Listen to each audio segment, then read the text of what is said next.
bring mic test.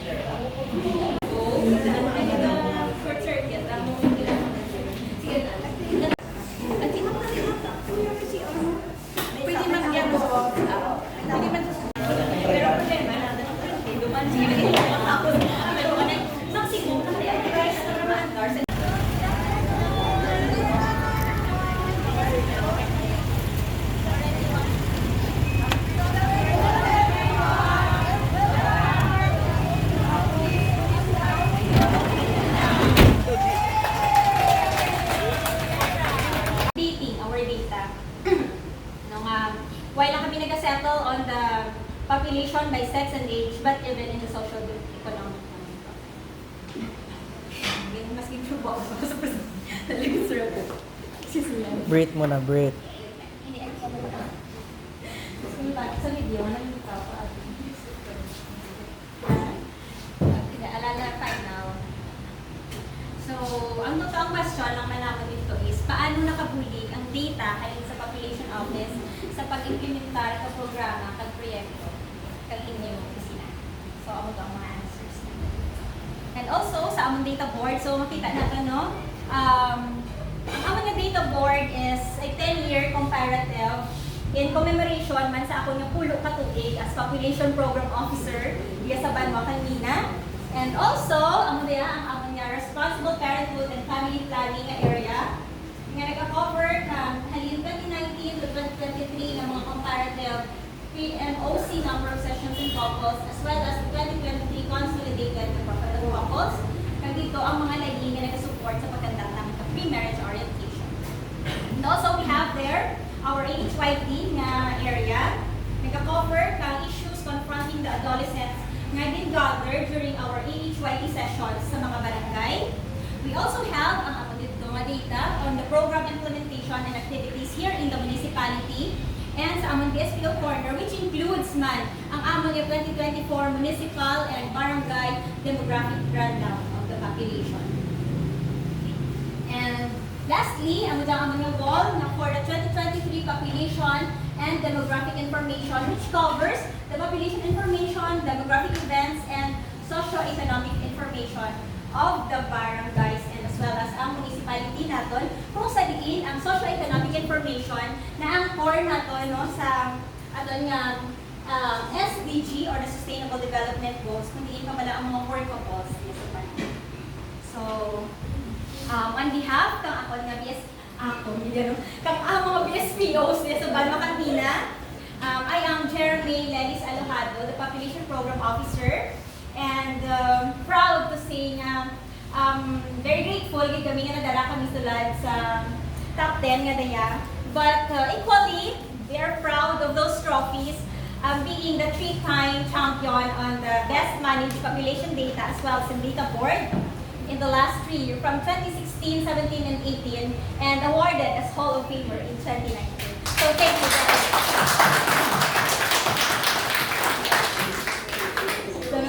Sir. Actually, ano ka lang ha?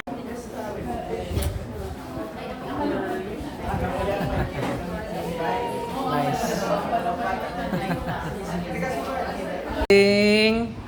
In Mina, we dream high, we aim high. A on 3. Go. In Mina, we dream high, we aim high.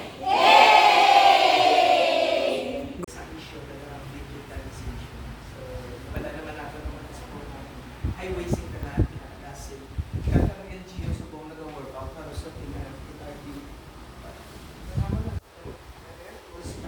Disaster tinamon sa mga linkages to not only sa munisipyo. So isa gulo pa sector man na dapat tap na po ang abonade kaya itong tanawon dapat din yung importante nga ang datos sa barangay tutuon kag actual.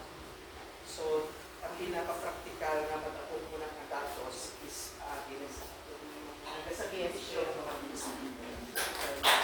So that, may nakapartner kami ng private sector na mag-provide free internet. Siyempre, negosyo na nila, nagdalas grabe nila, delivery na. So, putahan na natin yung isa. Delivery na sige. Kaso lang every 1 hour nagalaw siya, i-access, delivery nga, bypass password, free platform. Anyway, thank you kay Miss Jira. Ako magaling na tibot kapag last time pagsulod namin din, we only for that purpose pa masyari type ng mga DSP o makatulungan din ang handa ng mga allowance, nilin ng ibo sa gagawa reporting at sa mga so I'm surprised sa pagsulod na ito na muna ng itsura at kanan. Kaya galit, they're preparing ng mga contest. Anyway, kabayad lang ang sustain namin. Kabayad lang nga niyang intindihan mo ng inyong ang kapigaloon namin sa municipality, ikuti kami sa Tukuruya. But anyway, ang efforts ang kanan is madura kung ano kung makita mo ng class. So, kagakita namin niya ito, despite natin namin na SPO, despite sa Harrison, hindi na voluntary Harrison libre ng dance. So, thank you, kag please understand ang sitwasyon financially, kag mas ipapalo, mas kamay lang it, kag inspire mo kung Thank you very much, Vice Mayor Defensor. So let us conclude this evaluation activity with a photo op with our volunteers and evaluators. Ibutang. Nagkumain na ka maporta kay Cobra ka website ang try with the LG. That's why. Thank you so much for that. It's really, yeah. It's up and running. Thank you so much for that.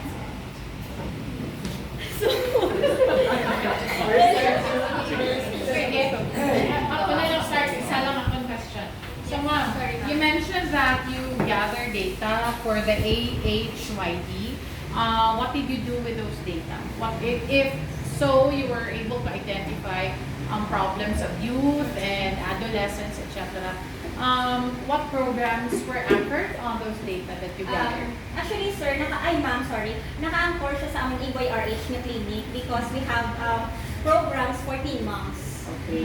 So that is one. And also, ang aming teen center in the municipality of Mina, situated in the Mina National High School, may mga working man kami nga peer helpers kung sa diin may naka-assign sa bawat sa kada barangay to assist man, especially during our sessions, no? And may heads man na siya actually, ma'am, hindi lang amura niya data. But right after the session, amon nga imaw from the RHU, pina-follow up gidayon base sa answer sa heads. Okay. What's the takeaway during the session? Can you share? Besides isa wala. For our sessions, actually, nag-coordinate kami actually with the SKs, no? And these are funded by our SKs and barangays, ang among tanang sessions. And what is, we are grateful lang is every time, naghabal nga, base sa attend namon nga daya, sa amon nga natunan, priority anay namon ang eskwela. And makita nato daya sa amon nga serve sa amon nga evaluation form, no? Kung paano nga, I learned a lot, mga magiging lang ang mga answers nandang. So they still want to go to school? They Yes. still want So may dyan, that's why before si Josephine, din to gani. Si Josephine is a trained peer educator. She was a teen mom back in Philippines. But now, BSPO na siya and multitask. A mother, a wife, may night job ba? So very good. Trained peer educator. Hindi na ako mag-ano kay ato nang ini. Anyway, muna Dr. Nasutanan, no? And congratulations again to Mina, no? Sa nakasulod sa top 10. So, actually, represent mo siya, no? Very well ang iyong accomplishment, no? And at the same time, improvements, no? And we're also glad, no? As your evaluators sa last year that you adopted our suggestions to improve also your services and also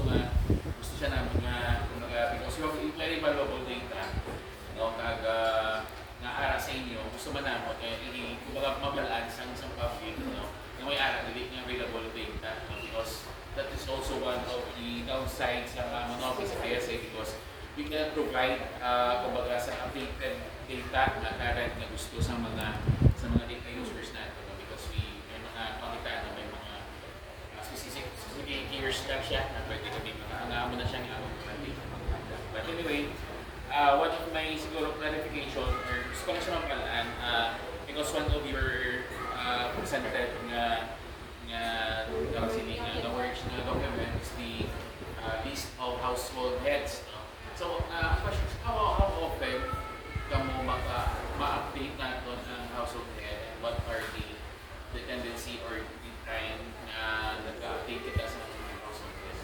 Monthly, sir. Actually, may code kami because may one-on-one kami na data updating, and we even have ang form on the may new households kami nga list, sir.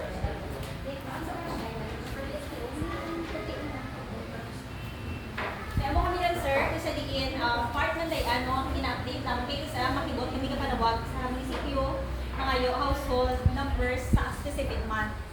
So, amuran nga, may one-on-one din kami nga data updating. And that's why I'm grateful sa kitauman nga KO kanamon sa office, because mas hapos na lang ako, hindi ka lang, kumbaga, ako ang mulaton kami SPO na mag-encode. Isan sanda, kaya na mag-encode. Even sanda, itong education, sir, mano-mano, sanda doon ang nag-encode. Ginabalipate na lang namin. So, we have forms actually, sir. I don't know lang kung i-Philippines.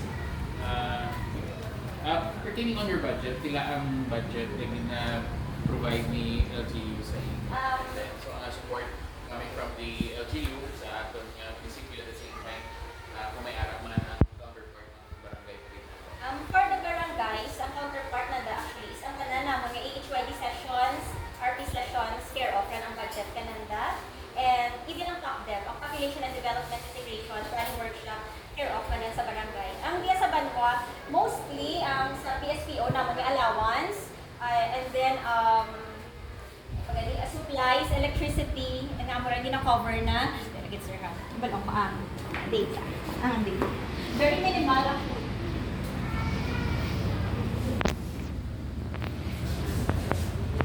So, very minimal, sorry. Very minimal. Very meager. Kay, very meager lang siya kay 215,000 in a year. Hindi kapag na siya naka-incorporate na siya. Ano siya nakabutang, sir? Municipal Mayor and Population Office. Pwede, So, under siya sa population, sa Mayor's Office, kahit naka-ano sa Shipap ko, kahit naka-pangalan. And kasi Vice, kahit kasi next year, they did Vice sa Pagabot. Sinaknowledge ko yung presence ka ang Vice Mayor. Kasi man lang next year, matugangan yung Vice. Makalawin yung Vice. Excluding kasi Sir? excluding Excluding sa barangay, may municipal na din yan. sa SPO na or yung sulod na sila sa budget. Hindi lang, sir. Hindi lang, sir.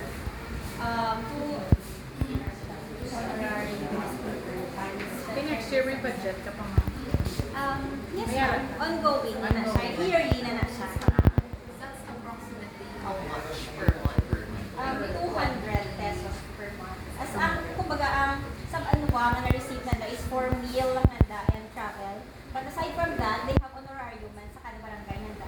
Ang pinakataas naman is 2,500 per month. Sa Per barangay. barangay. Okay. Siguro last Yes, point na sir. lang. Meager. Last question siguro. From your data, no, ano siya ang may arap ba lang na specific na program or project nga na himo sa Banwa or sa sa barangay man in particular na wherein siya nga through your data pala naka-come up sa program project or investment na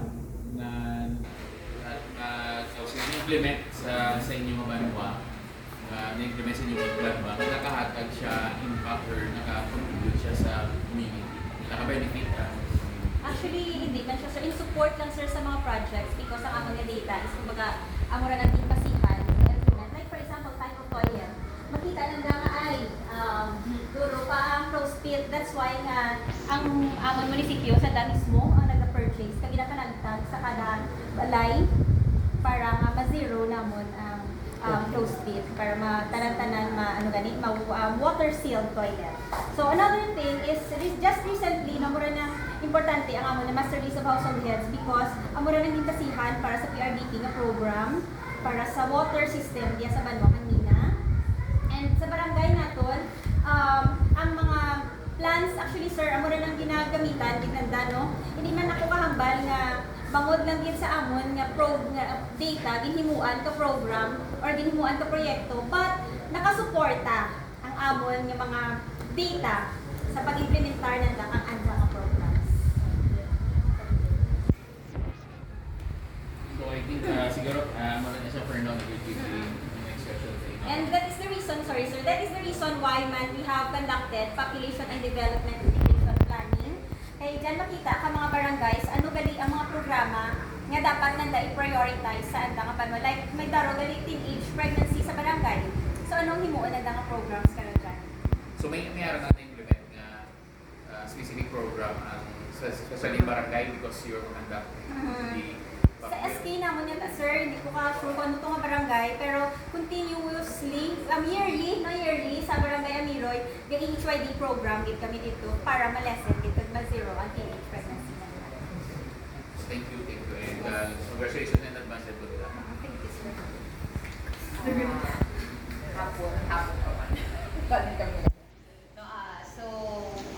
For the municipality of Mina, namin ako pangbungan mo lang natin na presentation, you explain to us the process flow of data updating and uploading. So dito makita natin we are not just focusing or capacitating our BSPOs on data gathering, kundi astano sa pag-cleanse ng data, validated para maka-come out kita with final and almost accurate data. So with that, and medyo familiar man kita sa history sa Mina, we are among the first, if not the first, LGU in Iloilo nga nag-delve into digitization, diba? Kay naka-national awardee na kita, I believe, sa Digital Governance Award sa DICT, plus always when I was the Excel Regional Focal na may mga entries kita kag nagadaog kita for the past years. Pero ano nato kay di damo naman nga municipalities ang nag-delve into digitization. On our end diri sa MPO, ano nga part of let's say na-integrate na natin na digitization process or basic we are still planning to have one in the near future. What do you mean ang system mismo? Actually, may ginistorya ako. SPSS pala nila. Actually, may na-istorya ako from West Rizal State University. Kaso medyo, ara na siya. Ara na siya ang storya. Pero ang kwarta pa lang ang kinahanglan. So, amuran yan nga kasi bias. Actually, kay very, siya, mahal. So, kung nadaog kami, ang award naman kasi sir, pwede namin mag-award. But from kidding aside, actually na-work out na naman. Kaya malaman kung SPSS lang, may mga syempre na anaton na kasama wala. Hindi ko lang pag-itay-gayo ng mga reasons behind. But naka-try naman kami IPIMS program before na naka-province, no? Pero may mga little lapses lang ito, hindi nag-work out. That's why na-inspired man kami actually sa mga amo ka to nga programa. Ay, ang SPO naman mismo, amo to ang nag-encode sa IPIMS nga to. So, ang problema lang ka to is internet connectivity. Wherein kami tamon ang nagpagwagid ka amon nga kwarta para lang masustain ang amon nga internet connection. So, we're working on that. May mga tao duman kami nga na istorya nga mga IT and kaya manandagay prakon. Or we could utilize kung bakit may mga in-house programmers kita sa LGU, maybe as mentioned by Mayor and our other functionaries, dako ito ang nabuli natin when it comes sa data. And for sure, I think may mga in-house kita guro nga staff nga sagad. Si Mayor ko may kilala siya.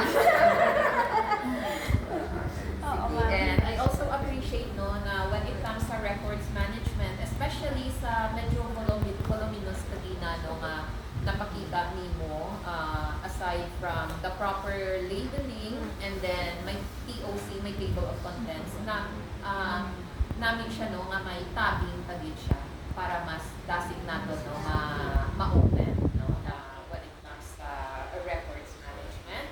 And appreciate ko nga no nga ang aton data board, you have one here and then per barangay kag nga nami na may in-cluster kita sa aton nga Liga Hall. Hindi syempre no wala na aton mga punong barangays, barangay officials magisika to. Syempre bisan nga sa Manila no nga maayo ang ila performance. We could not negate the fact na maano sila nga ay amo ni ang sa amon or may dapat pa sila langsod diba si medyo kulehat na sila no sa ibang barangays. Among the data that we have presented, may tatlo ako no nga nakita nga medyo siya no daw in terms of data medyo regressed siya no nag-increase ang aton number of teenage Yes, births, and the legitimate number of legitimate births, and then ang isa ka garbage disposal, nakita natin nga 21% of our residents burning packing. So out of these three na lang na mapilit, may ara kita nga pag-present natin din no, sa any municipal activity or gathering na na-inform natin no, ang aton functionaries kag ang naging action or naging proposal naman. Actually, ang buong nga daya, dito din kay Mayor, nag-inurab ko lang kahapon ng isa ka kopya, kay tatlo ko ng evaluator, so para may buksan man. But nakita naman, na-browse naman ni Mayor. And I know nga, they are working man, kay ang goal niya is IT burning dapat. Sa amuran ang kayo usually man hindi naton ang mga tao kapin pa kung sa mga marayo nga mga kasulod-suludan ka mga kanwayanan kalamang do hindi gid mauntat do hindi gid mabulaya gid ma-stop pa kanila but they will work on that. I know nga like sa garbage naman kay gina-work pa man na may incinerator yan. Sa ginanong damo nakita na interview, mga testimonies, education sector, sa social welfare ng mga sector, infra, MS, LGMO, kagkagilugan ng Pinayon. So, nagawin ng recommendation natin, since it involves no, our natural environment, call up sa aton metro. Okay. Sige. But all in all, no, na-appreciate. I think so far, this is the office no, nga may, siguro may pinakalawid na comparative 10-year din siya. 10 years yun So, ang for 10 service. years na siya. So, na-maintain din natin ang aton data. So, congratulations. And then, amo to no, more on siguro no, improvement pagin on digitization, especially siguro bisan mapauna kita sa mga infographics, kay I believe no, in the capacity of the LGU no, nga very supportive sila sa different programs no, ng aton na nakalain-lain na emission. Guys, pati ano to, guys? Guys, pati ano to, guys? Digitization to, no, guys? Sa ilang may istorya. Ano ka nag-refer? Kasi, dili man generate ang data, it might be utilized by other offices. So, kanan siya kasi ang ilang data, kanan ng offices makagamit. Thank you so much. Okay na. Ating mga evaluators for this afternoon. So, ngayong hapon, DSPOC na, and then our PPO1, we have Mr. Alojado. So, this is our panel of evaluators who are experts na mati sa ating nga data banking program. We have Dr. Librando from UIPINA, Sir Cherry Lutan from PSA Union, and Bisana Teresa from DILG and PA. Okay, so let's give the floor sa ating population program officer. Good luck, Mr. Thank you. Hindi ko ba ano pa rin si Busit Mayan Aga. Yung dito tawan ko So, to our distinguished evaluators, PPO personnel headed by Attorney Ruel Bondi Superior, ladies and gentlemen, to our dear DSPOs, good afternoon. So, welcome to to the municipality of Mina. And so let me first introduce to you the basic population information about our municipality. So Mina has 22 barangays with 131 purok, a land area of 43.40, and Mina is a 5th class municipality. So here we have a total population of 27,616 with 13,980 males and 13,636 females with a sex ratio of 103 males in every 100 females. So a total households of 6,308 and a total families of 7,582. So I will proceed to the criteria. But these are the breakdown ng ating presentation. So first is with regards to the data management. Okay, so first, sa data management and the completeness and maintenance of population records, this basic household information actually originated here in the municipality of Mina way back in 2016 and now being replicated in different municipalities in the province of Iloilo. And also, our birth year logbook, we have the records of birth, deaths, immigration, out-migration, and marriages also originated here in the municipality of Mina and being replicated also in different municipalities in the province. And we have the birth year logbook. This birth year logbook is unique in the sense that you can see here ang birth year, the year where yun ang oldest natin yung population, ang makita natin. And also, may summary siya every year kung pila na siya ang population natin. Okay, so I don't know lang if this is also being replicated in other municipalities, but na-share naman namin. And also, we have here our basic population data way back in, nag-start din ako here in Mina in 2014. And our data here, hindi lang siya koon nga process lang na yun ang aton yung master list of population, but nagkakadto gitanay sa aton yung mga barangay officials. They are being certified na sakto ang population nga ginatao kananda. So from 2023 nga data, we have generated WRA, master list of youth, household heads, household population, and of course, the basic population data here in Mina. So why do we print this? Kay man, sa DILG, no, may contest ka mo ma'am yata nga for SK naton. Na nagkatudi ang SK sa Barangay Abat, kag na ngayon, ka data, kag-list yung anong population. So that is very important sa aton yung mga SKs to situate man kung sino ang mga nag-attend yung aton yung AHYD sessions sa mga barangay. And same goes with our WRA man, or married women man pag reproductive age to attend the responsible parenthood program. Okay, so these are all ang amon nga mga data. In 2019, na nag-start ang aton nga IPAC program of the province. So, kabaran na kamo naging highlight. So this is the birth year logbook. Kabaran Sir Alimo, dinalantaw, which is ang number 1 gigabasis man kang amon nga ALS to check kung ano asin o pala sa population ang mga way ka-graduate sa ang mga elementary or high school para matutukan nanda na ma-follow up ng mga ALS.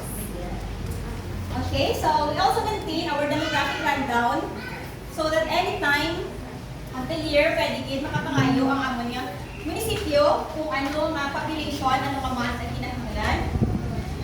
And for next, naton sa reliable statistical data. So we would like to focus more on how ang mga data na dyan, ang mga population na generate. So we have this process flow na gina-observe para ma-update namon ang amon nga data. Okay. To generate this master list of household population, we first have the certification signed by the punong barangay as well as the barangay kagawad. Okay? So when we see real statistical data, ang focus dapat natin para reliable ang ating data, ma-focus man kita sa ating BSPO. That's why we conduct capacity development para kananda. We have group meetings, continuous education, one-on-one coaching and mentoring, one-on-one data validation, one-on-one data updating, and conduct of orientation to new BSPOs para maintindihan din nila kung ano ang andang role sa andang mga barangay. So these are some of the pictures during the conduct SPO meetings. We have the team building activities wherein we conduct monthly the exchange gift na may team every month kung ano lang. So, Christmas, sir, hindi lang kada Disyembre, diya sa Mina, sir. Monthly, during after our BSPO monthly meeting, may exchange gift kami. Also, we conduct BSPO group meeting para ma-check and validate din ang mga data, conduct of continuous education, and quarterly celebration of birthdays. So, for the organization and filing of records, all our records, nakasulat din, may master list of records kami from the steel cabinet, kung ano rin dyan ang mga nakasulat, and sa mga boxes namin. Okay. And for the innovations and initiatives in data management. So, we have here, we have processed our 2023 basic population profile, which includes not just the population, demographic events, but even the socio-economic information. And also, each barangay may basic population profile na kami generate and na turn over sa kada barangay council. So, ang barangay profile is very important sa kada barangay in support man sa andang pag-prepare ka budget na. And even other plans like sa barangay, sa disasters, yung mga plans. So, ang mga pictures. And also, I have generated the 2022 last year, and for this year, the 2023 pre-marriage orientation program situationer in the municipality of Mina, copy of which were given sa among MSWDO at sa among MHO for their reference as well as sa among mayor. At iman ang basic profile.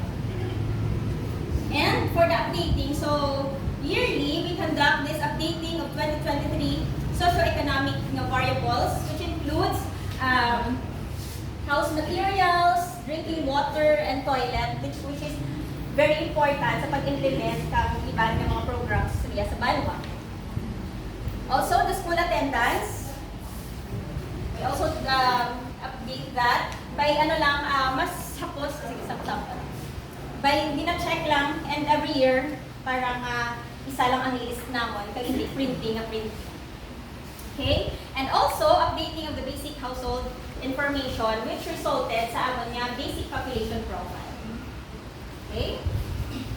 And we also put up or displayed a population data board in the liga ng mga barangay hall situated dito rapid sa amon nga municipal hall. So nag-started actually after COVID 2021 up to present, ongoing ang amon nga pag-update. So kami lang dito ang nagtatao kami lang din ang gap-upan. And even sa amon yung mga barangays, actually the maintenance ng the equivalent kang amon nga data ng data board because nearly since 2016 nag-data board doon ang amon yung mga barangay. And ang tanan nga data are being processed here kag ginadara dito sa barangay. So these are the pictures. And for another innovations, we have our Facebook page, the Iloilo Provincial Population Office, Municipality of Mina. Medyo, ang amon nga, mawalay ang amon nga internet connection, kiway kami di, so depende lang ang amon nga, kung may activities, ang wala post and repost.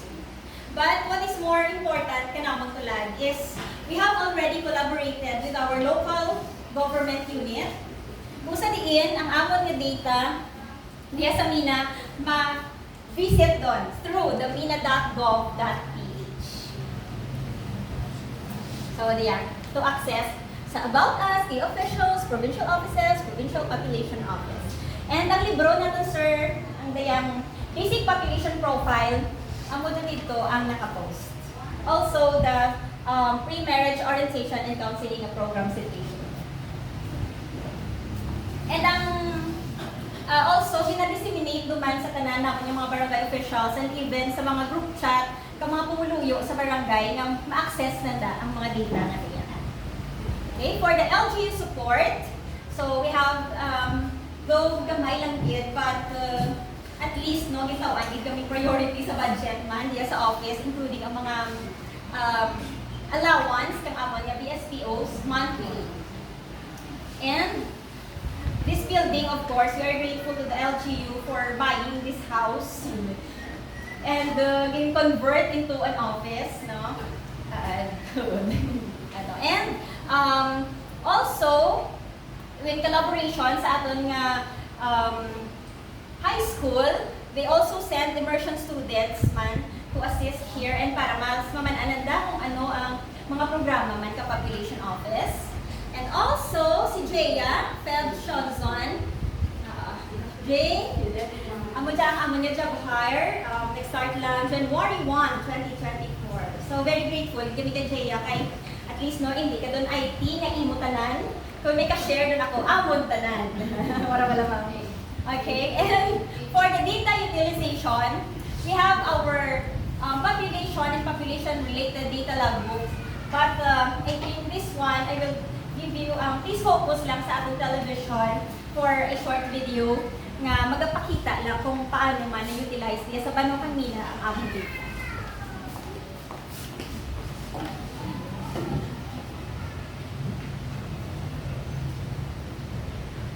So, good day sa tanan. Ako gali si Irene Grace Parcon, Municipal Financial Analyst ng Kalahi nga na-assign diri sa Mina. So, when it comes sa ato nga basic population, nakabulig siya sa Kalahi through ang iya sa number of households. Ang sa Kalahi, dira kami ga-identify kung pila ang numbers of household, numbers of population sa barangay para mahatagan namin sa grant or kung pila ang pundo nila. So, that ang most importantly naton ang kung pila na bilog, kung pila ang record ni BSPO from barangay ka sa population na kung pila ang poverty incidence naton sa isa ka munisipyo. So, dira nahatag national kung pila ang grant nga mahatag sa LGU. So, second is dira naton mabalaan kung pila ka bilog nga mga population included na ang aton nga mga halin sa senior citizen, mga pregnant women, ang age bracket naton from infant up to senior citizen ang pinaka-oldest. So, dira naton ma-identify kung pila kabilog ang makapulos or maka-benefit sa isa ka project. One more thing, ang aton nga ginanataw pagits ng Kalahi, ang aton nga gender sensitivity issue wherein si Kalahi is more on infrastructure na dapat puro lalaki ang maubra. So, hindi na siya because si Kalahi, nagkilanglan si Kalahi, ganit man sa women representation naton. So, wherein at least 3 women ang dapat makahands-on sa aton nga pag-ubra para at least makita naton hindi lang ang lalaki ang makakaya sa ubra sa pang-infra pati man ang mga babae. Kung sa euro naton, ang aton na pag-identify kung pila ang aton na number of households, ang number of families, ang basic population is number 1 gidna, maginalantaw ni Kalahi, especially sa paghatag sa pundo sa mga benefits kag kung pila nga mga tao ang makapulos ang aton nga mga projects. So, amo lang na, kag sariwat, madawag din salamat. Good afternoon. I am Daniel Von Anisuan, house teacher of the Schools District of Mina. The Provincial Population Office and the Municipality of Mina, Iloilo, help us in the realization of the implementation of the ALS program and projects in the Schools District of Mina in several ways. 1. Understanding the target population. Data help us identify the possible potential ALS learners or beneficiaries. This can help us determine who likely to benefit from the program and how to best reach them. That is based on the data gathered or collected by the BSPO of a specific community or barangay. Second, assessing program impact. Data help us evaluate the effectiveness of the program and identify areas for improvement. For example, data help us determine why some learners drop out of the program or don't complete the program. Due to the challenges on the implementation of us that are most likely family problem, marital problem, and school too far from home and financial problem. Third, planning in the future. Data help the ALS program by assessing how the target population is likely to change and how the ALS program can be implemented in the future. The ALS program is a key to help the improvement on the literacy level of a specific community or barangay, because this program aims to provide a flexible learning option that allows the learner to continue learning in a way that suits their circumstances and preferences. The ALS program is intended for out-of-school children, youth and adults who need basic literacy skills, knowledge and values, so we provide opportunities for individuals to develop themselves as a functional members of the community and for the community itself to become self-reliant. Thank you and good afternoon. First of all, ang mga datas nga nakuha kay Ma'am Jera nakabulig sa SGLGNG sa atong child-friendly facility, AYRH program, contingency plan during sa COVID-19 pandemic, municipal data population profile by age and sex, municipal barangay profiles, number of households with toilets as source of zero open defecation. And then sa last 2018, dako gidagbulig sa population office kay mo nag-conduct sila sa training sa atong mga peer educators sa atong mga teenage. So Ma'am Jera, thank you so much. I am Glenna, the Municipal Social Welfare and Development Officer of the Municipality of Mina. With regards to the utilization of the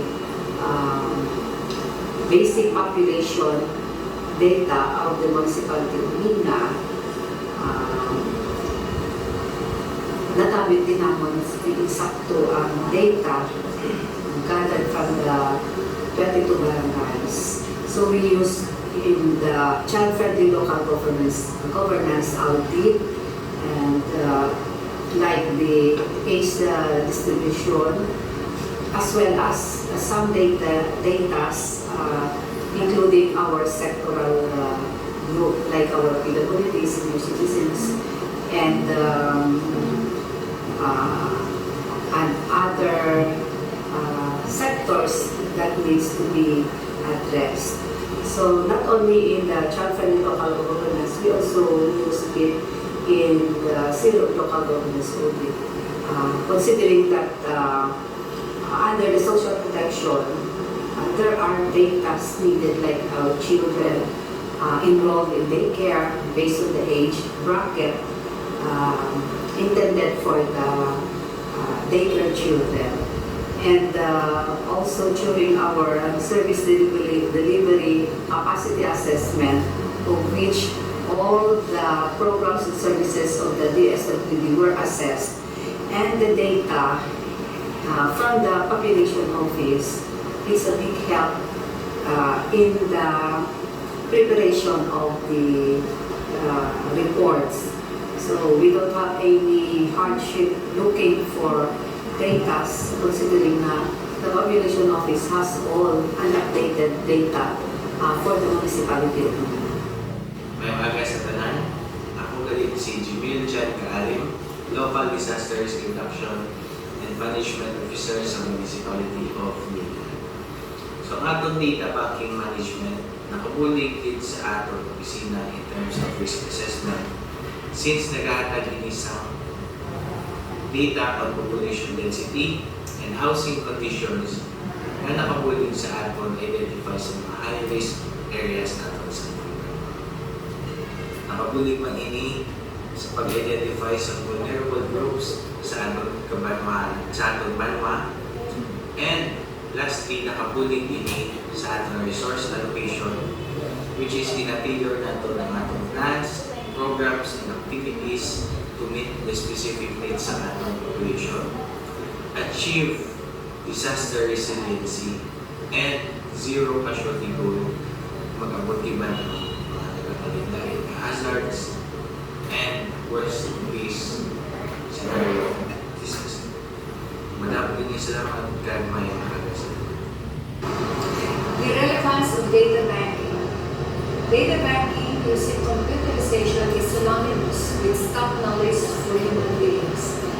As we all know, computers can compute millions of data in a few seconds, but it is human being who does the encoding or inputting of data. Empowering decision makers with the repository of realistic, accurate data that is not only relevant but also available in real time is crucial in decision making. For instance, data banking can set the context of public health issues by providing real-time updates on disease outbreaks.